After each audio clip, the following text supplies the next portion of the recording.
Welcome everyone to this MACNA 2020 immemorial presentation. At MACNA 2018, we introduced the MACNA Pioneer Award. The MACNA Pioneer Award recognizes foundational contributions of scientists, conservationists, industry, and trade practitioners who have contributed immensely to what we perceive as today's common knowledge. These early pioneers explored their worlds in ways that others at the time could not imagine. Their significant accomplishments served to uplift others following in their footsteps, often through mentoring. Marine aquarium hobbyists would not be as knowledgeable or successful in their endeavors today without the contribution of these early pioneers. In 2018, MACNA awarded the MACNA Pioneer Award of Science to Dr. Jack Randall. The 2018 MACNA Pioneer Award for Science went to Jack Randall. He was born on May 22, 1924, and at the time of his passing was 95 years young. He spent his early years growing up in California, where he spent most of his time in the ocean. Aquariums were also a part of his early experiences, first with freshwater fishes and later marine fishes. He sailed his own boat to Hawaii in 1950 and began his long and illustrious career as an ichthyologist, taking him to coral reefs around the world. Today, to talk about Jack and all of his accomplishments, I have three guests: Dr. Bruce Carlson, Dr. Richard Pyle, and Brian Greene. Thank you all for joining me, gentlemen, to talk about Dr. Randall. Bruce, I believe you knew Jack early on. I think you're the first of all of us to have ever met him. Can you tell us about your meeting him first? Yeah, sure. I was joining the Peace Corps and leaving Michigan, and I knew about Jack Randall from his Caribbean Fishes book. And I told the Peace Corps, I have to meet this guy in Hawaii. Can you let me go a couple days ahead of time? And they said, we don't normally do that, but okay. So they let me go. I landed in Honolulu, got a bus to the Bishop Museum, and Jack knew I was coming. I somehow alerted him that a letter or something like that. And in those days, the fish collection was in the old building. I forget the name. Is it the Bishop building or Kamehameha building? Or it was the old building anyway. But yeah. And so I walked in. I'd never been there before. And Jack was standing by the window, as always, looking over some fish. He was doing something there, but he stopped everything and let me in. He didn't know me from anybody, but he talked with me like he knew me my whole life. He was really interested in what I was planning to do, where I was going. He gave me a lot of advice about collecting fish, and he wanted to stay in touch. I was heading out to Fiji, and I was I remember that day very, very, very well. It was around January 2nd or 3rd, 1973. And of course, I was in contact with him right up until the end, from that day right up until the end almost. And Richard, how about yourself? When did you first meet Jack? Well, I first became aware of who he was when I was a kid, because I'd see this name showing up over and over and over and over again under all these photographs of all the cool aquarium fish that I wanted to have in my aquarium. And I, always wondered who this guy was, and I never bothered to look into it. But living in Hawaii, my mom actually worked at Bishop Museum when I was just a kid. And so she kept talking about this famous ichthyologist at the museum. And she knew I was a fish nerd too. And back then I kind of shrugged and went, yeah, whatever. What does that guy know? I mean, he doesn't know anything compared to me because I've read all the books. But I never made the connection between the person my mom was referring to at Bishop Museum and this guy Randall, whose name I kept seeing over and over and over. I would have paid a lot closer of attention if I'd drawn that connection. But yeah, my mom would bring home like books that Jack would give her to give to me because my mom had told him that I was this, fascinated by fishes guy. So I guess in a way, Jack knew who I was before I knew who he was. And I first met him in person, actually, I think, with Bruce. Bruce introduced us at Waikiki Aquarium when I was working there. I don't know if you remember this, Bruce, but I think somebody had brought in some weird deep conger eel from a trap to the aquarium, and Jack wanted to get a photograph of it. And it was in the back there in one of the holding tanks, and Jack came by. I don't know if you remember that era. It was, I think, 1985 or so, back when I was, a young student aquarist there at the aquarium. And that's the first time I met him in person.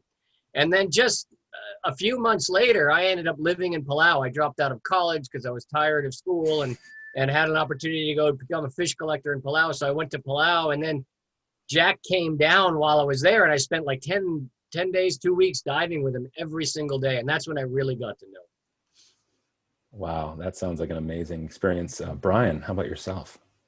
Yeah, well, I grew up in Kwajalein Atoll in the Marshall Islands, and my dad was an aquarist and a diver, and I got into fish real early in the early 80s. And then when I was 8 years old, I heard that a scientist from Hawaii had named a fish after a guy who lived on Kwajalein. And it blew my mind. I didn't know that there were still fish that could be found and you could get your name attached to it. So yeah, I was 8 years old. It's probably 1988 or 89 when I first heard about Jack. And then when I was in high school, I started getting more into it and finding fish that, weren't in any fish book. And I knew of Jack, and I knew he worked at the Bishop Museum. So I ended up, blind emailing him one time with some pictures of fish. And he wrote back and he was super excited. He said, yeah, that fish hasn't been photographed since I discovered it. That's amazing. If you come to Hawaii, you should meet with me at the museum. So I did. My dad and my brother and I went to Bishop Museum in 1996, and I carried a whole bunch of Suralabris rhomboidalis. At the time, they were calling him the golden fairy wrasse.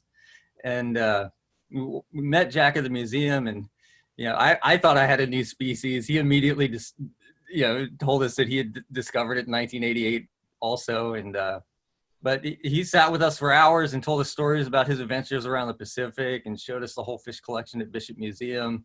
And later that day, actually, we took those fish to Waikiki Aquarium, and that was the day I met Bruce as well, back in 1996. So, and then Jack and I were friends for forever after that. That's also an amazing experience. So I think in total, there's something over 800 species that Jack described. Over 900, actually. Over 900. Wow. And I think we'll still see some coming out in the near future, as well as some additional publications with his name on it. Yeah, so Jack is sort of right now neck and neck with the world's most prolific ichthyologist in history. So if you look at Peter Blaker, who was in the 1870s, had a real big head start, right? Not a whole lot of fish were named, which means your chances of finding a new species were a lot higher back then. He's named close to 2,000 species, but most of them are synonyms. So it turns out that, in other words, they were names that had already existed. And, back then you didn't know because there was no internet in the 1870s. So Jack ended up naming, so the difference is, so Blaker named almost 2,000, of which 834 are considered valid species today, so a little less than half. And that's actually typical for the giants of ichthyology. Somewhere between 40 and 60% of the species they aim end up being valid. Jack's named 900. Let's see if I can remember. I'm sorry. I misspoke earlier. It is 840 or so species, but like something 30 of them ended up being synonyms. But even still, that means Jack is well over, I think, 97% hit rate, right? In other words, 97% of the species Jack's named are still regarded as valid, whereas the others are in the 40 to 50% range. So his quality is really high, but even in terms of absolute numbers, he's closing in on Blaker, and there are still a couple of dozen species that he started naming that we'll end up finishing naming with him as a co-author. So he may yet catch up. But even by that, pedantic sort of subtlety, there are so many other metrics by which Jack exceeded all previous ichthyologists in history in terms of discovering new species, in terms of publishing new species. Everything he did so many things that not only did nobody before him do as much as he did, it's very unlikely anyone in the future will do as much as well. That's amazing. And I know for our viewers who aren't familiar with taxonomics or taxonomy or taxonomic nomenclature, a species is the lowest level or the most distinctive level of classification. I do believe that Jack has his own genus, which is one step up, named after him as well. Is that right? Two. He has two new genera named after him. Genera is the plural of genus. So he has Randall, which is a kind of snapper, and John Randalia, which is a kind of butterfly fish. And I won't say much more about it in detail, but I will. There's going to be another one in the not too distant future as well, a third one. Thank you, Richard. Bruce, I believe you have a story about Jack introducing you to a wrasse? Yeah. Well, I think we all probably have hundreds of stories that we remembering diving and working with Jack. But I remember one time in particular, Jack and I were diving off the Waianae coast. I think Marge was with us, and And it's kind of rubbly, rocky, lots of sand around there, and it's not a real interesting area. But then again, the sandy areas haven't, or at least back at that time, people didn't go out on the sand very much. And after the dive, I came back up and said, Jack, there's a lot of these little wrasses swimming around, and they have like a little W mark on the side. I said, I don't recognize that. What is that? And I knew Jack would know, because Jack knew every fish. And this is Hawaii. You don't just dive in 40 feet of water and see something new. And Jack said, oh no, can't be that. We're going to go back down and look for it. So we got our tanks back on. We made another dive down, and took a while because these fish they're not everywhere. They're schooling, and they're above the sand, about the same color as the sand. And pretty soon I spotted them again. We went over and pointed them out, and Jack just sort of did this. He had, like, I don't know what they are. So I don't remember if we made a third dive or not, but Jack said, well, they seem to go down in the sand. I'm going to use a bang stick. But this was in sand, and he was shooting this thing into the sand, and it wouldn't go off, and that didn't work. And we left without catching any, which was kind of unusual for Jack. Anyway, we had to get all the big guns out. Rich, you came with us on the next dive, I think. And Arnold was there, and Jane Culp, and John Earl. Brian, we didn't know you back then, I don't think. What year was you would that? have been there too, I'm sure. I don't remember what year it was. It was the same year as Amylabris dicris is the name of the fish. But Yeah. anyway, long story short, with everybody out, we had barrier nets set up. A bunch of us I think John Earl and I were going to herd the fish towards the net. We couldn't see the net. We couldn't see anybody else because the distances and the water visibility were so great. But we kind of herded the fish in that direction, and finally we got some, and they did turn out to be a new species. And then Jack and I later described them. And I think, Rich, you made some dives there later and found your John Earl Amodites found the or something. Amoditoides, so there's another species called Amoditoides, and John Earl actually first discovered that in a very similar habitat. And we had a very similar circus trying to catch that specimen as well. Brian, what stories do you have?